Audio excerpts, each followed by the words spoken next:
Bonsoir. Bonsoir Chantal, bonsoir à tous, ravi de vous retrouver en ce dimanche pour votre best-of de la semaine. 7 jours riches en informations viennent de s'écouler, de nombreux invités se sont succédés sur notre antenne. Avec eux, nous sommes allés à Paris ou à Los Angeles, mais l'actualité de cette semaine a mis la principauté sous le feu des projecteurs avec le tournage d'un téléfilm pour TF1. Il a également été question du Monaco Yacht Show reporté en 2021, de sport avec notamment la reprise de l'entraînement pour les clubs de foot français et de tourisme et l'envie de s'évader. Sans plus attendre, voici le zapping de votre JT. Même par rapport à ce que nous étions avant, c'est ce qu'a dit Jean Castellini, qu'est-ce que vous me proposez dans le monde de mieux que Monaco? Alors, vous allez me dire Londres, vous avez vu tous les problèmes qu'il y a actuellement, vous allez me dire Singapour, il faut aller y habiter, New York, n'en parlons pas, éventuellement Paris, mais donc je veux dire, what else than Monaco?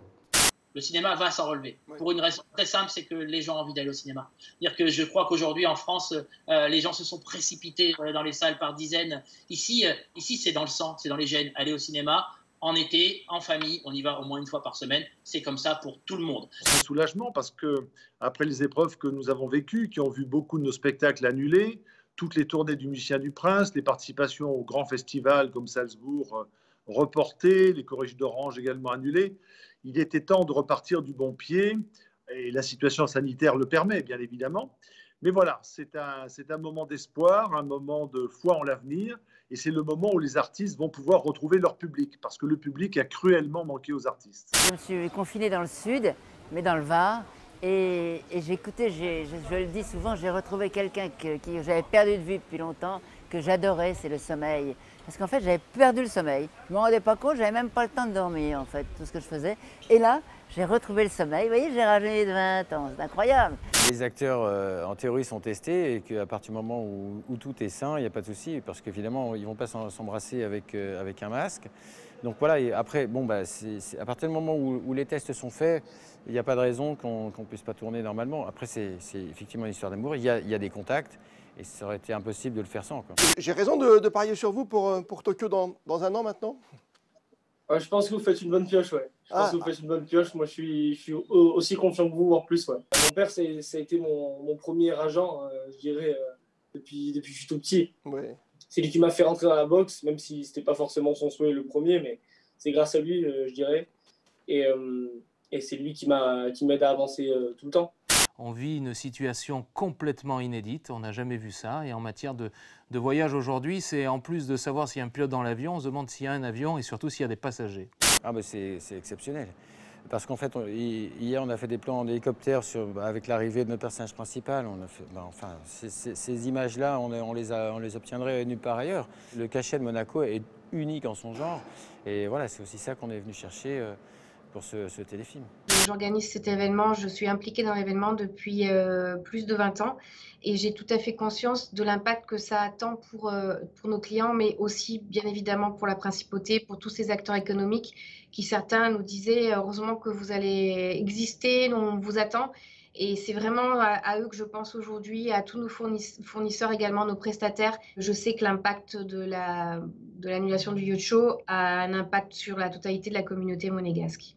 Alors c'est nouveau, effectivement, il y a un arrêté municipal qui vient d'être publié au Journal de Monaco et qui permet à tous les vélos d'utiliser les couloirs de bus. Alors ça rajoute 1,7 km de pistes cyclables en principauté de Monaco.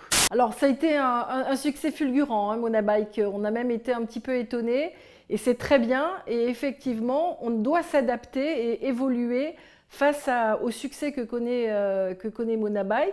Alors plusieurs précisions, nous avons abaissé l'âge d'utilisation de Monabike à 14 ans, c'était vraiment une demande des utilisateurs.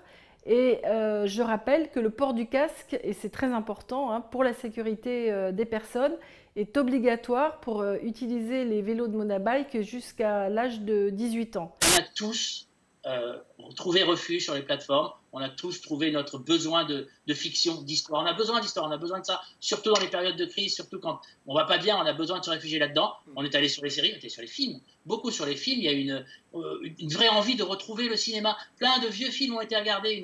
Un site comme TCM, Turner Classic Movies, il a cartonné pendant ce film-là. On a vu des Billy Wilder, des films de science-fiction de l'époque. C'est un bonheur. On est revenu vers le cinéma, mais autrement. Il n'y a pas eu de guerre.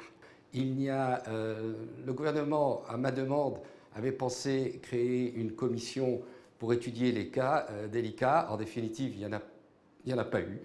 Tout s'est réglé de façon amiable.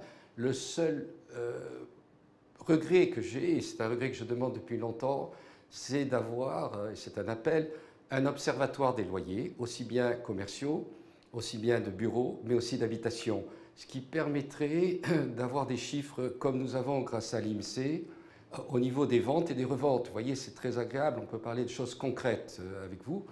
Aujourd'hui, pour les loyers, il n'y a rien de concret. Il n'y a que des rumeurs, il n'y a que des informations que nous échangeons, mais il n'y a pas de données. Et si nous avions des données, je pense que ça serait très utile à tout le monde, aussi bien de la part des locataires que des propriétaires et des intermédiaires que nous sommes, parce que nous sommes là pour rapprocher les parties et pas du tout faire des distanciations. Il y a aussi le problème des croisiéristes, hein, effectivement, dans votre domaine. Ça, le problème des croisiéristes. Non, mais les prochaines croisières, c'est pas avant l'année prochaine, on est bien d'accord. Ah ouais, puis alors l'année prochaine, je suis même pas certain. Moi, en tout cas, je vais l'enlever de mes programmes. Hein. Ah, vous l'avez carrément retiré de votre catalogue, d'accord. Ah ouais, pour l'instant, ouais, on n'en parle pas. De toute façon, toutes les croisières que nous avions sur 2020 et 2021 ont été annulées. Et les clients aujourd'hui vous disent qu'ils n'ont pas envie de se retrouver à 2-3 000 personnes sur le même endroit dans un espace confiné aujourd'hui. Alors l'industrie de la croisière est plutôt au ralenti en ce moment. Hein. Même si on a pas mal de bonnes nouvelles qui sont en train d'arriver au fil de l'eau, on a vécu une période compliquée depuis le mois de mars avec des bateaux qui se sont totalement arrêtés, qui sont stockés dans les ports et qui ne peuvent plus partir. Bah non, c'est compliqué parce que déjà personne ne reprend en même temps. Lyon a repris il y a 10 jours, le PSG reprend aujourd'hui. Monaco, on voit que c'est compliqué. Donc en fait, on se demande un peu à quoi va ressembler la première journée de Ligue 1 puisque tous les clubs n'auront pas la même préparation. C'est vrai qu'on est un peu dans le flou et c'est assez étonnant quand on voit ce qui se passe dans les pays étrangers qui eux ont repris. Quoi. Voilà, je sais pas, hier j'ai regardé la Liga, j'ai regardé le Real, avant-hier j'ai regardé Barcelone. Et c'est vrai que ça interpelle un peu quand même de voir que nous, en Ligue 1, il y a des clubs qui n'ont toujours pas repris l'entraînement. Écoutez, j'espère que ça se passera le plus naturellement possible parce que la distanciation sociale dans l'opéra, pas plus que dans le ballet, ce n'est réalisable. À moins que vous fassiez une soirée avec un piano et un chanteur seul en scène, c'est tout ce qu'on peut faire. Ou alors un ensemble de musique restreint, non. Si on fait de l'opéra, c'est avec tout le monde et dans des conditions normales. Il y avait déjà à bord des choses qui étaient faites, puisque les gels hydroalcooliques existaient déjà partout, il y a déjà des médecins à bord, donc tout ça existait. Ce qu'on voit pour les prochains départs, c'est qu'il va y avoir, donc tout ça est en train d'être validé, mais certaines compagnies parlent de tests systématiques. Moi qui cours, voilà, je fais du footing, etc. Mais je cherchais justement un objectif. Pour l'instant, il n'y a pas de course. On n'en sait rien, ça n'a pas repris. Après, non, mais ce qui est un peu étonnant, c'est quand on voit les images hier de Paris, de la fête de la musique, il y a des milliers de personnes qui sont agglutinées les unes sur les autres, qui chantent, il n'y en a pas une qui a un masque. Bon, et de dire le foot, en revanche, ça peut reprendre timidement. Oui, là, c'est vrai que ça m'interpelle. Donc nous y travaillons, il y a pas mal de protocoles qui ont été déjà étudiés, notamment pour l'orchestre. Des grands orchestres internationaux comme le Philharmonique de Berlin ou le Philharmonique de Vienne ont publié des études très intéressantes qui démontraient quels étaient les instruments qui pouvaient être gênants. Mais c'est vrai que vous l'avez dit tout à l'heure vous-même, un chanteur, ça projette, ça postillonne. Voilà. Donc, comme un chanteur ne peut pas chanter masqué, on va se retrouver vite au pied du mur. Soit on joue pas. Et j'espère qu'on jouera. Et nous l'espérons aussi, Jean-Louis Grinda. Merci à nos invités d'avoir été avec nous lundi. Place à une nouvelle semaine et Christophe Pacaud qui sera de retour aux commandes de votre JT. Quant à moi, je vous retrouve jeudi sur Monaco Info. Très belle soirée à tous.